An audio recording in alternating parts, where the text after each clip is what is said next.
Hi, and welcome to another episode of Kuntarkis. My name is Michael Yon, and this episode is on the Dorakinn Dragons Society from the planet Dorakinn. And yes, I mean dragons, they are the actual dragons that we know of. So, over to you, Kuntarkis.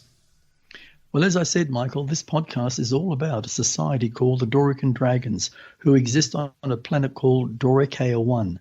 The reason I stated Dorakinn 1 is they also exist on two other neighbouring planets, also called Dorakinn 2 and 3. So I believe you have some questions. Yes, I do. So, how old are the Dorakinn Dragons, meaning in their evolution? The Dorakinns are about 8 to 9 million years old as an existing species. As I have stated on several occasions, the time factor is quite different from universe to universe, meaning everything throughout all universes vibrate at a different frequency. That's a lot of years. My second question is, how far is their planet from Earth? I must say this, it's a lot further than my home world, Nakaris, which is 417,000 light years from Earth. With Dorakinn, it's over 1900,000 light years from planet Earth. And with light travelling through space, it is known to be the fastest speed that any species can relate to, and that being just on 300,000 kilometres per second.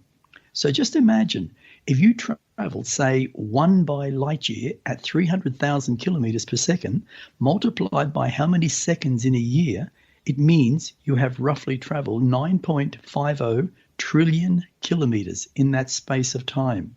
And how many seconds in one human year? About 31 million, if not a few more. So wow, that, Michael, is a lot of kilometres. Yeah, gee. So the name of the Dorakinn's planet is Dorakinn, is that correct? Yes, that is correct. What's also interesting, they exist or live on 3 neighbouring planets, which I explained, which all come under one leadership. And their 3 planets are all called Dorakinn. So no one can get confused in which planet to land on. And again, they say Dorakinn 1, Dorakinn 2, Dorakinn 3. So they all live alongside each other in harmony. Why do you call these aliens the Dorakinn Society? Well, most of humanity would not be able to accept my answer to your question. Yet, beyond Earth's universe exist trillions of universes beaming with hundreds of thousands of different species of life forms. And I do mean different. So to answer your question, all I can say, the Dorakinns are actually living, breathing dragons. And the alien race called Nakarons guided their species over several hundred years in giving them the natural ability to transform from dragon to a humanoid form. Wow. And are you saying they are living dragons? Can you explain that in more depth? If we went back, say, in their evolution, let's say 8 million years, what we would have seen on their planet at that moment would have been a dragon creature who would have been quite a vicious predator, more than likely huge in size. So let's be honest, look at the dinosaur age on Earth. There were some vegetarians, meaning plant eaters, and there were flesh-eating carnivores, small ones and very massive ones, and they roamed the earth for millions of years. In saying that, why would there not be other planets within all universes that could or does contain similar life forms, all evolving to their own vibration, their own frequency? You said just prior that these Dorakinn dragons can transform, or more to the point, shapeshift into a humanoid form. To what degree? And can you describe what they look like? Yes, first let me say the alien race called the Nakarons came to their aid roughly 2 million years ago because there were wars amongst themselves and it was getting out of hand. Trying to deal with aggressive, massive dragons was a huge challenge for the Nakaron warriors, but the Nakarons were well known as the elite warriors of many civilizations, as they were known as never to give in. Over a long time, the dragons began to listen to the teachings of the Nakarons, yet there were those who tried to fight hard against the teachings. So one of the Nakaron leaders, called Kanag, asked not only for advice, but for help from a being called Yarkis Kardis, if he would be willing to communicate with them on their home world. but also to demonstrate the power of the mind to the Dorakinn dragons by transforming himself directly into a Dorakinn dragon, which he agreed, and he did so. But he also gave every Dorakinn dragon the power of speech in communicating in a universal language called Sanskrit. That in itself turned the tide of change. Even the ones who did not want to change gave into it. Their biggest hurdle was to transform their eating habits first, which took a very long time. That's when the real teaching began, through visualization, meditation techniques. The days, the months, the years passed, and one morning there was a huge gathering of dragons who were told by an Nakaron that there was to be an event that would transform every Dorakinn's thinking. As these massive dragons gathered around this large stone block, where a dragon leader would stand on to give his speech, they all noticed a dragon flying high above them. Then suddenly the dragon would fly in a circular motion, coming down, and without warning, transform from a dragon to a humanoid form. Landing on his feet on top of this huge rock, it was like everything stood still. Not a sound was heard as they all just stared at this humanoid figure, smiling at his comrades. Then he spoke, saying to all, "Listen to my words. You know who I am. I am Tang Yung, and my mission was to complete the training so I could show you all that what the Nakarons were saying is complete truth. I stand before you as your brother, and what I have achieved, so can all of you. I am still a Dorakinn dragon, but I am also a Dorakinn who has become transformed into a new evolution." So, Michael, let's get back to your question. What do the Dorakinn humanoids look like?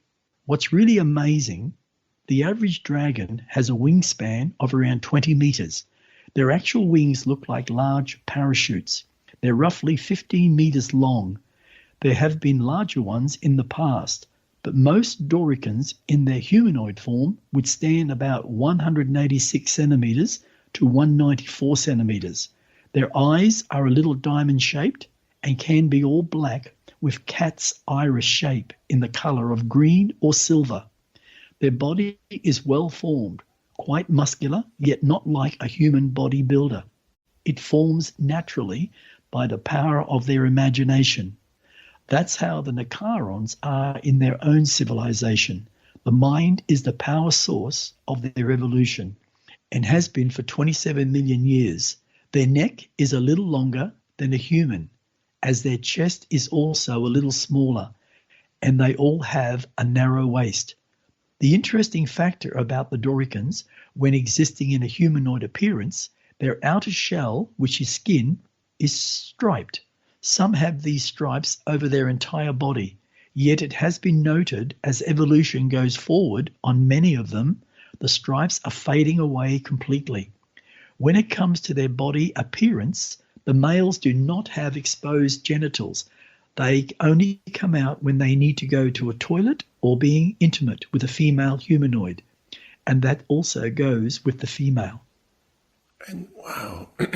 Yeah, it's pretty wild, isn't it, when you think about it? Yeah. Do they mostly stay as dragons now or in their humanoid form? It's an interesting observation from what I can remember when I lived 2 existences as a Dorakinn dragon. What's even more interesting, realizing that I exist in this present moment in a human body and being able to communicate with my good friend Tang Yung, who is currently reincarnated on Dorakinn as mostly a humanoid. Now, back to your question. They would normally spend around 85% as humanoid and 15% as dragons. Right. Right, yeah. Okay.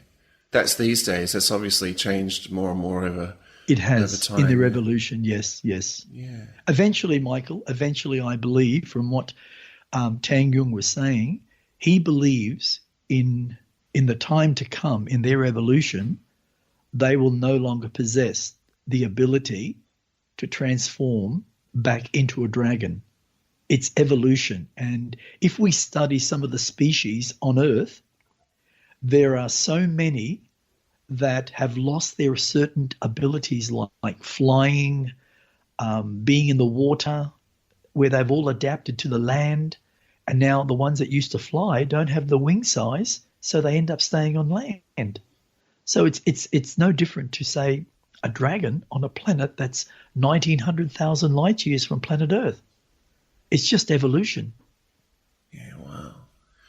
I find that just amazing that a full-sized dragon who has evolved with the help from an alien race called the Nakarons to consciously transform through shapeshifting from a huge dragon into a humanoid that's, say, 25% of the dragon's size. What happens to the rest of the dragon's energy?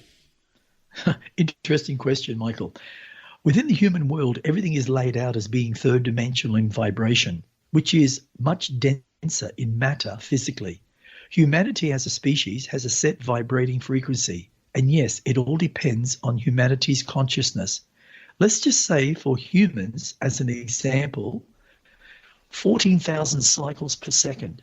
If we then look at a Dorakinn dragon in their present, say, moment of evolution, as an example only, they would be around 24,000 cycles per second, which means they have a higher level of consciousness. Then if we use the Nakarons as another example, they would vibrate in frequency around 42,000 cycles per second, which in truth is quite a leap in thought consciousness. And since the Nakarons are over 27 million years in their own evolution, we can see why some species throughout all universes are evolved far beyond others, just like multidimensional worlds, parallel worlds, when it comes to living energy. There is no size nor distance, as energy is everything, and everything is energy. What is even more amazing, living energy is infinite in all things. So if it needs to, it can shrink or expand at will. Just think of it as having no boundaries, no limitations. Yeah, I get you.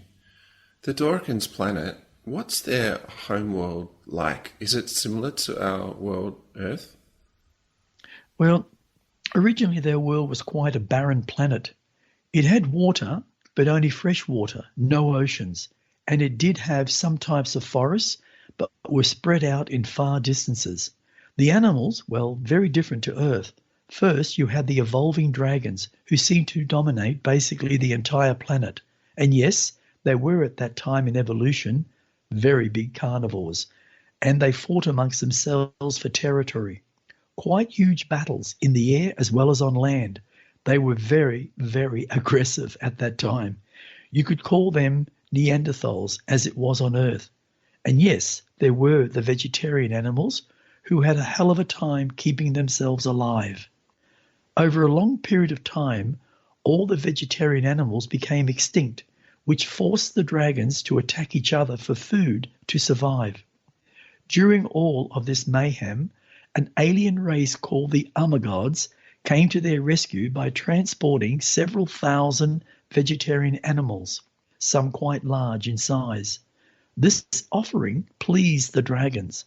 Over a small period of time, the alien race called the Armagods taught them how to form a line of communication with them, so the Armagods could explain why they brought the animals to them, and also explain they needed their support and help.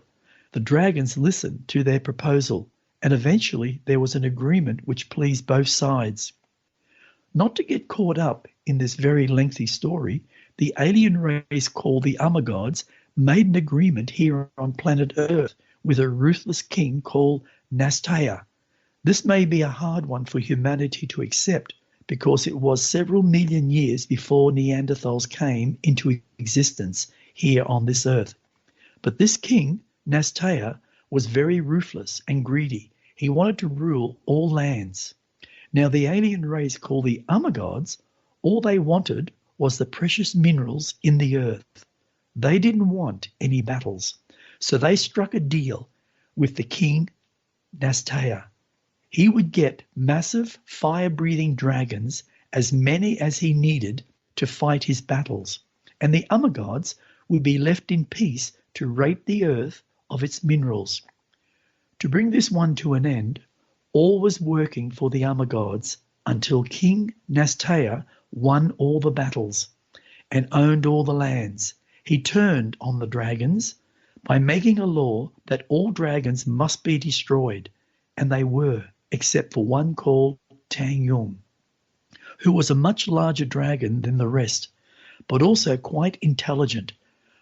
Dragon Tang Yung fled from his assassins high up into the mountains, which is now called the Himalayas.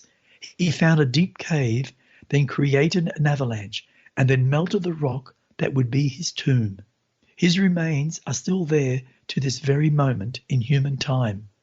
If they were ever discovered, it could change human history forever.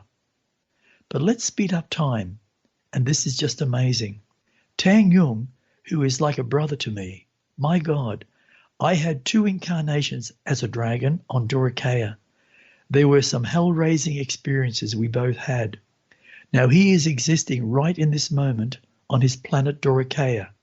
Yes, isn't reincarnation just amazing? Especially if one develops their self-awareness of past lives' existences. It really helps in such a big way when it comes to completing one's own personal karma, be it negative or positive. Wow. I can't help but have to ask. I had no idea that there were any kind of... I mean, was this king like human, just like a normal human? Yes, totally human. And they were a sort of a barbaric race, a little bit more like Genghis Khan in his time. But this is going back several million years. I mean, human history goes back a long way. But we have no record of it because we can't. We can only find evidence of, say, scrolls or, something that tells what the past was like. But it doesn't mean we have to believe what's written on paper, whether it's hieroglyphics or in, say, writing form. Because you know what a writer's like. Sometimes they can overuse their imagination. And the only way to get complete truth is to teach people how to go back in time. Because we have lived so many incarnations, all those incarnations on us, our experiences, are within our cellular structure. And they always will be. Right up until the time our soul decides to no longer have physical existences. So we can learn how to go back and see the reality of what was. And if you remember how I explained to you about the new book I'm doing about the Dream Assassin Volume 2, even in Volume 1, how he learns to go into the void. That's mystical man going into the void, and he can literally watch all the different experiences, the actions, every moment of thought is within that void of every single human life that has ever existed. And if you know how, you can take out those fragments and put them together and create the past. That's another way of doing it. And that is the only way to gain actual truth. Now, I'm very fortunate, and I don't talk about a lot, but I've learned how to go back. I've even learned how to go to parallel worlds, and most of mine is all self-taught that is already lodged in my cellular structure. So I've got a helping hand at the same time. Wow, that's fascinating. I wonder maybe if we were to do another episode on that, the history of people even before a million years ago. I didn't know. That's crazy. That'd be really interesting. It would be actually very much. So my next question is about, if you were saying that the Dorakinn planet was mostly barren with just some fresh water and some forests back then, what is it like now? Well, that's another big story, and I do mean big. I'll give you a small overview of what has taken place on Dorakinn, especially after several million years in their own evolution. The Nakarons taught, helped, and guided the Dorakinn Dragons to gain the ability to transform, shapeshift into a humanoid form. a decision from the Nakaron High Council was made to give them all the assistance that they would need, no matter how long it would take, and that they did. They even involved a race of beings being called the Ilias from their planet Taurus, who were well known throughout many universes as the architectural builders. They were the ones who built the pyramids on Earth approximately 20,640 years ago in Earth time. What they did was simply amazing. They designed massive dome buildings that would cater for the dragons as well as being humanoid. Not just one level, up to 50 stories high. The construction was made out of solid rock. The Ilias used the same technique as they did on Earth in building the pyramids that still stand today and do hold many hidden secrets that one day will be revealed to all of humanity. The Ilias had technology that could melt the hardest rocks, boulders, within moments and reform it into any desired shape. It took the Ilias around 93 human years to complete all the buildings over the planet Dorakinn. While that was going on, the Nakarons were transporting several rainforests from their own world as well as many others, which over time transformed Dorakinn into a lush, fully self-contained planet as it is in this present moment. And that's including Dorakinn 2 and 3. Wow, I must admit I would love to see those planets. So what type of food do they consume? They have a similar diet to the Nakarons. Naturally, it's all vegetarian, but interestingly, all the vegetation that grows on Dorakinn grows about twice the size. It must be within the composition of the type of minerals in their planet. So they eat fruits, they eat vegetables, they eat what we would call nuts.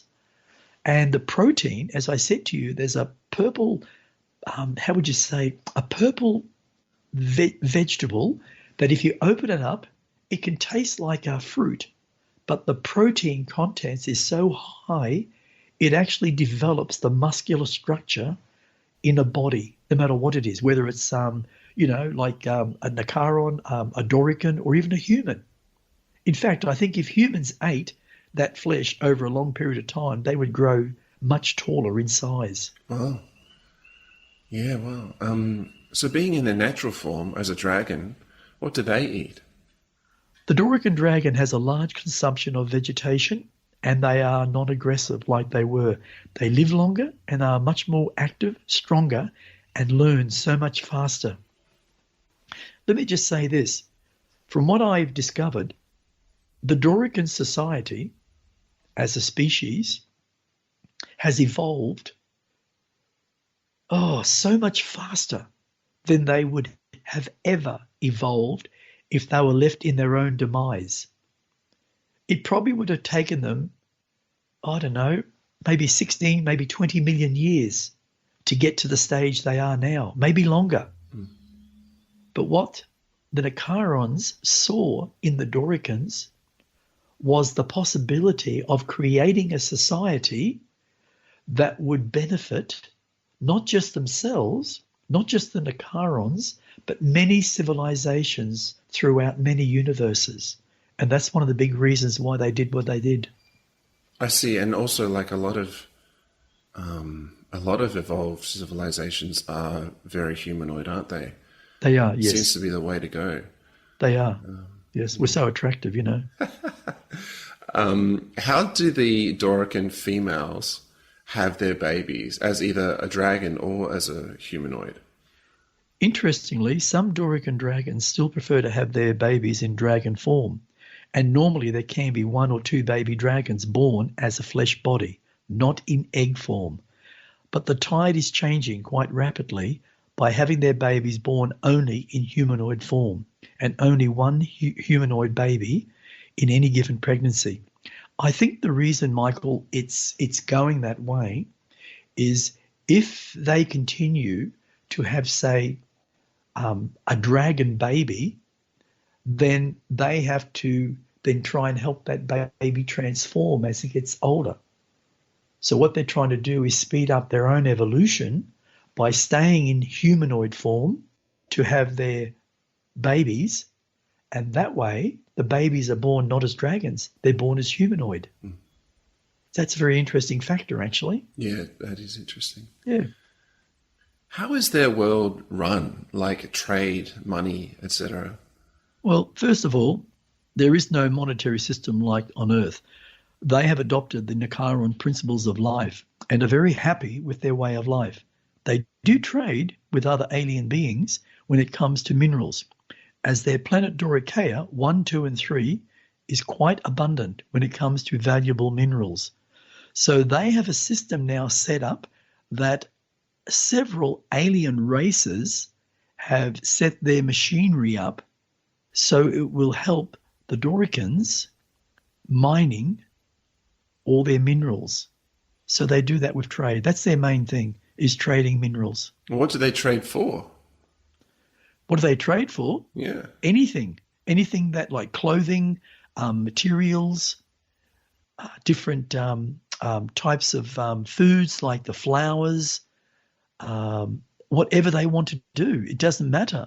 Jewelry, because they're very much into, not so much into the jewelry side of it, but it helps because there's no monetary system. They give minerals. The other world gives off other trades, whatever it may be. And yes, it is clothing. And what's really interesting is there's an alien race that actually has come to live on their planet. I don't know how long it's going to be, but for a period of time. And they are experts when it comes to designing and fitting and making different types of clothes. Oh, wow. And they've been making the clothes for all the Dorakinn humanoids, as well as babies and all that type of stuff. So if we look at the value of the trade, the aliens who get the minerals are doing a killing. But the Dorakins don't see things that way, like the Nakarons don't, like the Ilias don't. They believe they're getting what they need, and that's what's important. And they're very happy. Ah, that's awesome. Do they play any types of sport? Absolutely, Michael. Both as a dragon and as a humanoid. As a dragon, they have races against each other. Some races are short, some much longer. And some, they have the best flyers that fly the full circle of their home world, which is done over many days. And naturally, with lots of celebrations. They have training camps over most of their planet. And the young and the old humanoids gather for, say, 2-week period and challenge themselves mainly to better their own skills for whatever reason. They also have racer hummers, which is naturally, how would you say, like a gift from the Nakarons, because the Nakarons, they actually invented the hummers. And what they do is they use them for racing, or they've been set up that way, which only takes one humanoid, and naturally it has become a very regular event with the Dorakins. And as I have already stated, they exist on 3 planets, Dorakinn 1, Dorakinn 2, and Dorakinn 3. And the sports and the activities are all designed for conscious growth, self-awareness, and naturally for fun. So they're evolving, Michael, in very similar ways to the Nakarons, how would you say, to the principles of life. And it's all about living for who you are, but willing to help and not expect things back. But they have quite a large variety of different sport activities. I think I explained to you one time, as dragons, they actually have one where it's like a batting type game. And they have this type ball and they fly and they've got to scoop down and pick up the ball and they throw it to another one and then another one throws it to them until they get a goal. And what it is, it's only one goal, but the goal is in the center of the field. And whoever gets it in first, naturally there's someone that looks up and say, yes, it's those Dorakinn Dragons or it's those Dorakinn Dragons. It might be the color red, it might be the color green. So they have a lot of varieties of different sports. What they don't have is some of the low-life, perverted things that we as the human species have here on this earth. that actually stops us, halts us, prevents us, retards us from growing in self-awareness and conscious growth. And we're so caught up in those forms of beliefs that we don't have, say, the time or even the thought to want to change. And that's what's really sad. That's a very hard lesson for us as humans to learn. I meant to ask, what is their lifespan? Lifespan? Well, that's a really strange one because I actually found out, I thought I was right the first time, but I found out, no, I was wrong. They can live anything, well, I believe, this is not true fact, but I believe this to be fairly close. Anything between 800 to about 1200 years of human time as a dragon. As a humanoid, they live to about the same as an Acharon. Anything between 400 and 600 years.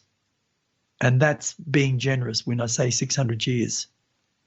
And when you're about 350, it's like you're only, say, 30 here on Earth. Oh, wow, yeah. Yeah, you're much fitter, I can tell you that now, much more springy. Yeah. Even at, say, 400, you can still jump a high fence. Wow. So it's just different diets, different levels of understanding, different thinking. It's a different way of being brought up. Here on Earth, we're brought up in most situations in a negative way through conditioning from our own parents' genetics, and we don't even realize it. And then we end up living a life of someone else. And that's not good. That's not easy. So we don't get the opportunity to step beyond what we are. Where they live, Michael, they grow up with positive genetics. It's just the way their societies are. Yeah, and I'm amazed really how well the Dorakinns have taken on over several million years. How brilliant they are in their society. They're so elegant, if that's the right word, in a way, to what they were. And it was 2 million years ago that the Nicarons first came in and helped. That's right. Yeah. That's correct. So even though that's a very long time, they must still be grateful to them for the absolutely. change. But you know what's really interesting, Michael? It's like any species. You know, you can get, say, 2 human children, and you can put them in front of you they're from 2 different families, and one will be like an achiever and really want to learn and put the energy and time into wanting to learn, even the basic reading skills or whatever, where the other one, all they want to do is play and they don't care about reading. And they grow up and they're not as good as the other person when it comes to certain ways. So it's a hard thing to justify which is better and which is not. It's just evolution of a species. And you said you experienced 2 lives on Dorakinn as a dragon, and I just wanted to ask, have any of your 2 brothers or sister lived as a dragon on Dorakinn also? Well, not my brother Kanag nor Narkris, but my sister. That's another story. Yes, Kalusha has also lived 2 incarnations as a dragon at the same era as I lived on Dorakinn. She was some dragon, the fastest flying dragon of all. It was amazing, a Dorakinn dragon, wow. We even used our own names as dragons, and we even married in one of those lives and had a dragon baby. And who should it be? Tang Yung. We were his dragon parents.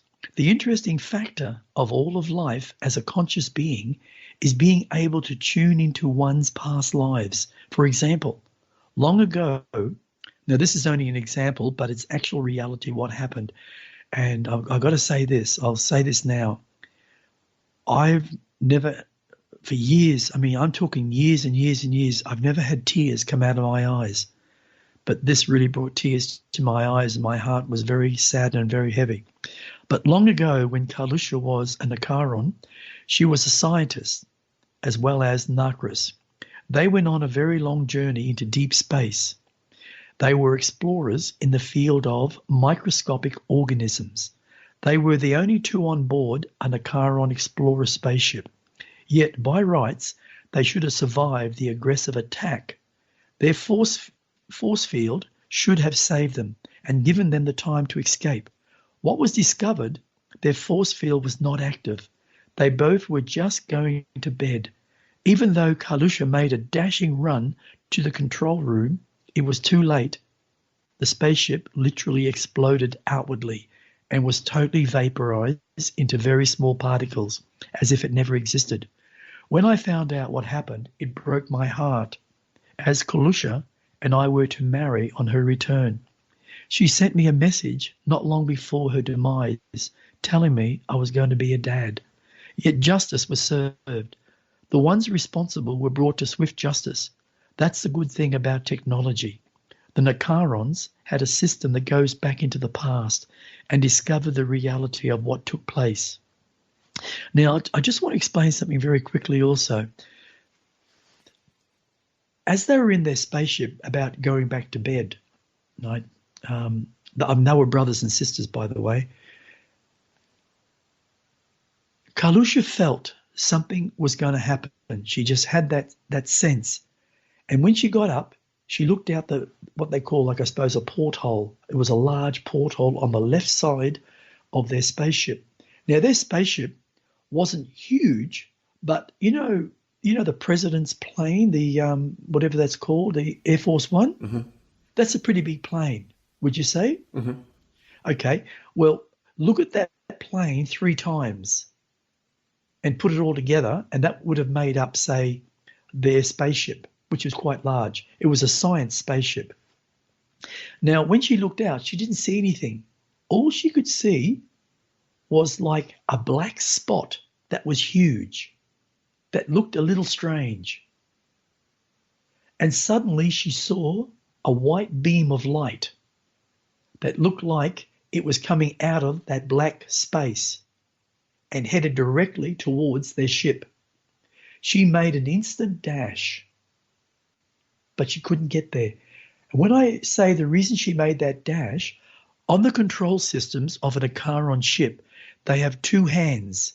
They're large, so it doesn't matter who puts their hand on it. But if you put your hand on the left one or the right one, it automatically ignites the impenetrable force field within a micro of a second. But she never made it. And the ship was totally destroyed. It took several months of investigation by Kanag and myself to actually find out where they were. And we got to a destination and we picked up a trail of gases that represented Nakaron. So he did what they call a pass check. And what he saw and what I saw was horrifying. That they were attacked by a black ship, huge in size, that was very hard to identify in deep space. And it literally never contacted, it just blasted their ship and destroyed it for no reason. So we eventually found out over the next few months where their planet was situated. And we went there. And we went there with 3 other big warships because we knew what to expect. We communicated with whoever on the planet, some big emperor, leader, whatever you want to call him. And he basically told us to leave or they would shoot us out of the sky. Well, we weren't in the sky, we were actually in space. And we sat there. And eventually they started opening fire. And before long, all these ships appeared in space. Lots of them. All these black ships. They were everywhere. And they opened fire. Naturally, they couldn't harm an Acharon ship. So we sat there until eventually they stopped. And Kanag, he was the commander at that time, he said, "You have some murderers on board your main ship." we're asking for you to hand them over to us. And he explained what they did. They refused, and they opened fire again with different types of weapons. Then they stopped. What Kanag told me, he said, set it up and bring them on board now. So I did. I transported them in what is called synthetic bubble ships. It's like placing a bubble over something and then transporting it. So they had oxygen. And there was 3 of them. They were brought into our ship, and Kanag looked at them and he said, you are now on trial for the murder of 2 Nakarons. And they eventually vaporized them, but they left them in liquid form in these bubbles, and they sent the bubbles back. And then there was a message that came through by some really strange sounding alien. And it said, is the business now completed? And Kanag said, yes. But if you ever shoot another vehicle or anyone, we will be back and we will destroy your world as if it never existed. Because apparently we discovered that they also were, how would you say, like bandits. They literally hijacked ships. And no one could ever work out where they hijacked them and where the ships disappeared. And what they were doing, they were bringing the ships back with them, and they were stealing the technology and whatever else, and they were killing all the occupants.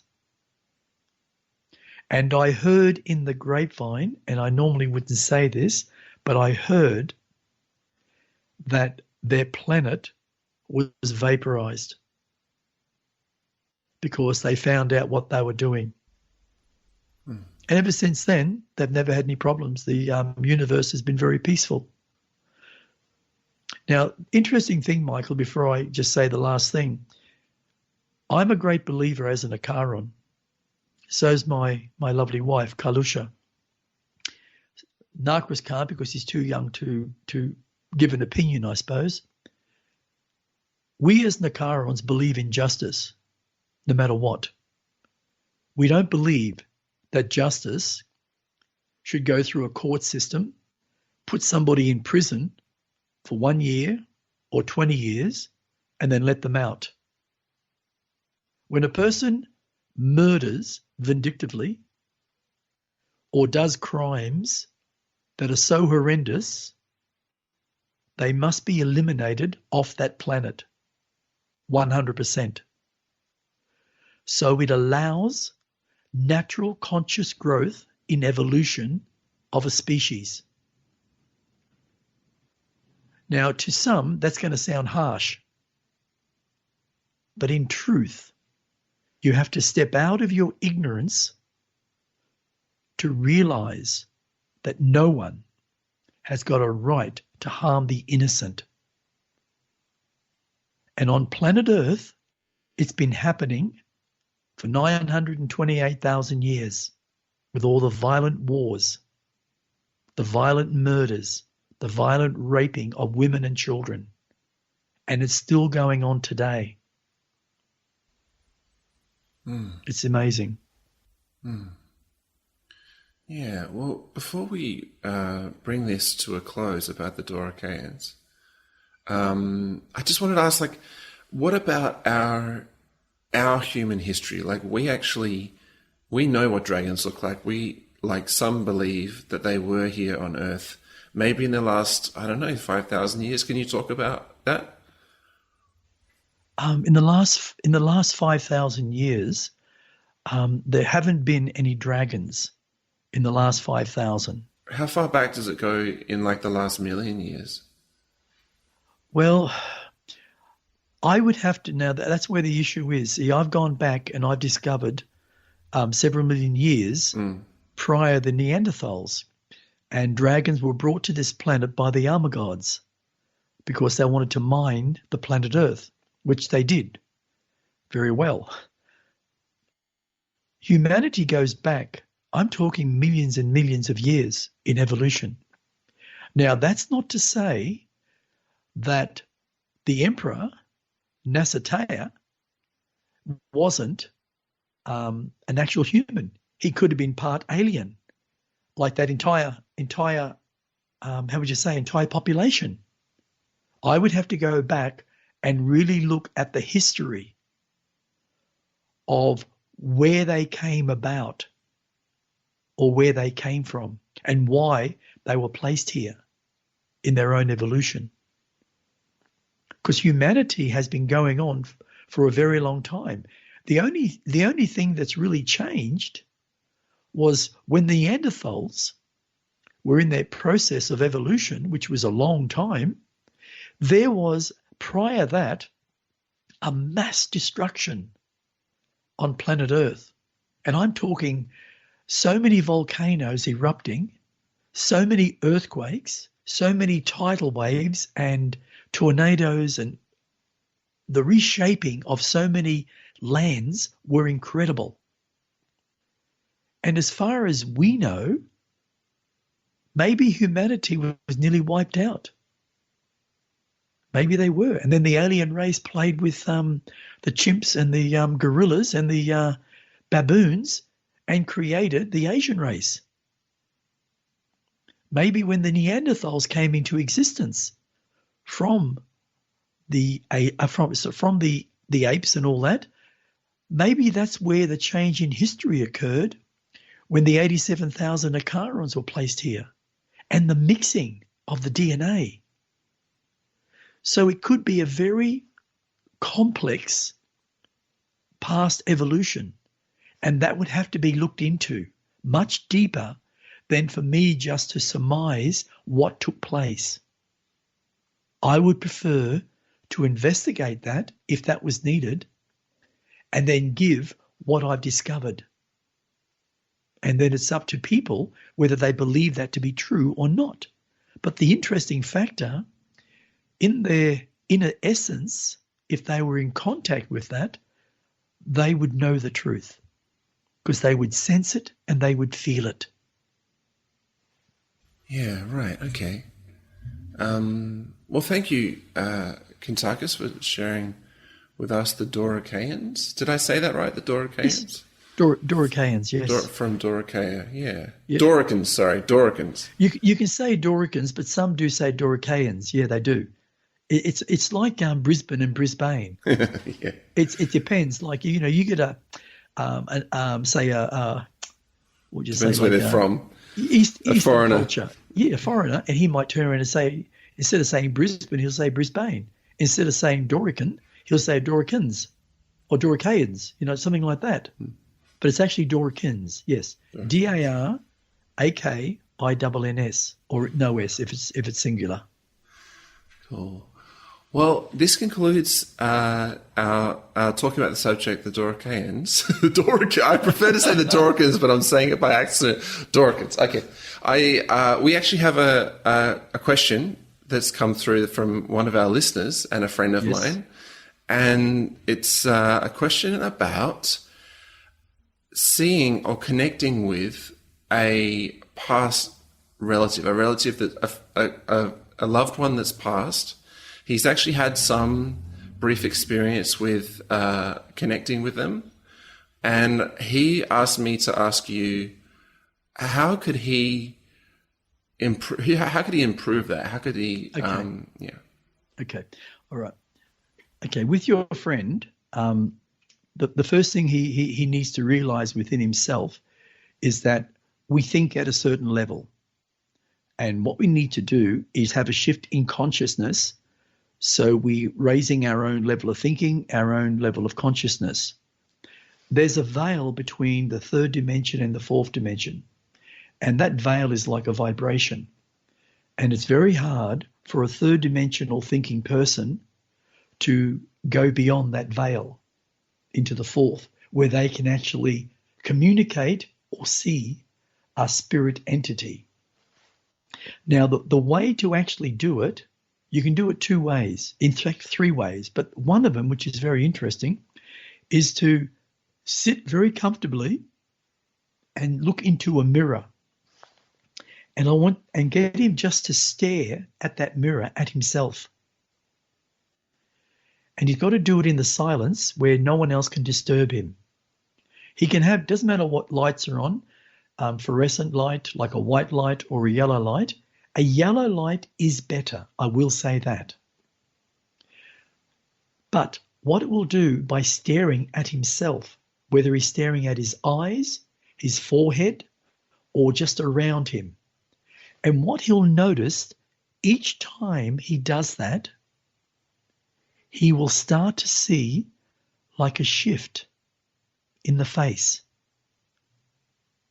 And it's like he's looking at someone else. It can be male or female, because sometimes the spirits are standing right in front of us, but we can't see them because we're third seeing beings.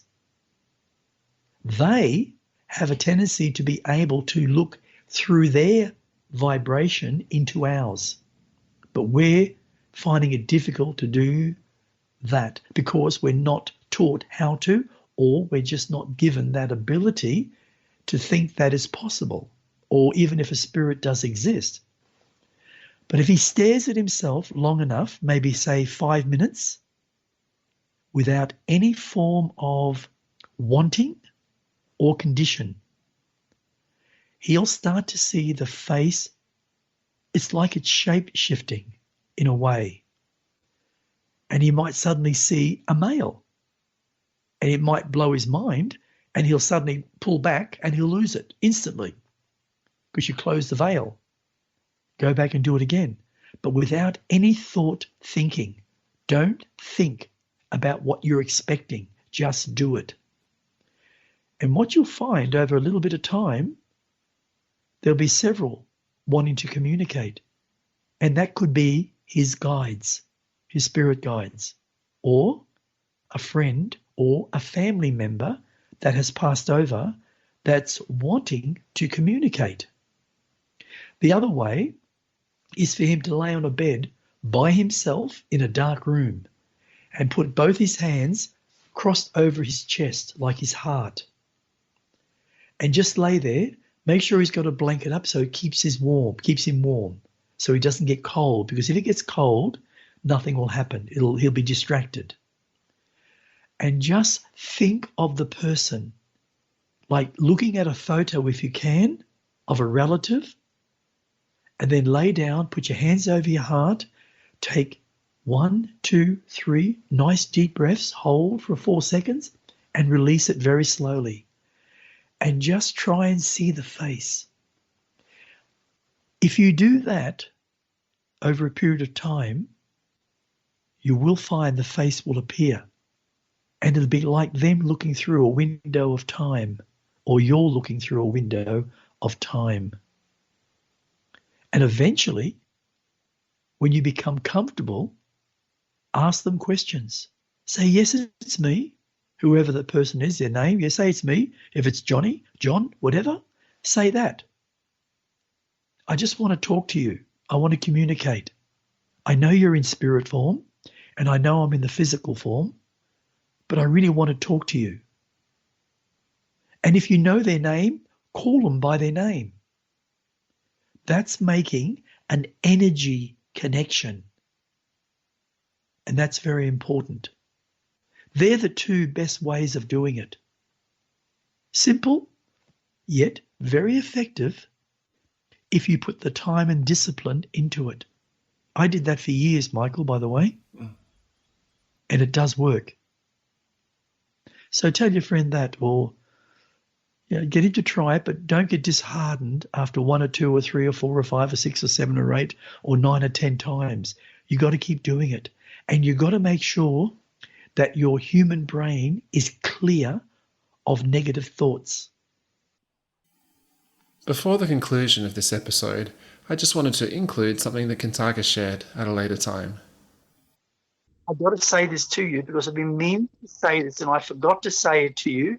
The other day we spoke about how I went back and met with Yinika and my father and also my brother, and we went to Shikani. And as we were going to Shikani, we were sitting, and Kanag said to me, he said, brother, I heard that you have a human friend that's close with you. I said, you're talking about, just going to say Michael. He said, that one called Michael Yon. And I looked at him, and I had the most biggest smile on my face that he literally took those moments out of his own existence, because my father mentioned a lot of things to him, and one of them was mentioning you to Kanag. And I said, yes. I said, yes. I said, brother, that is correct. And he said, Father told me a lot about him.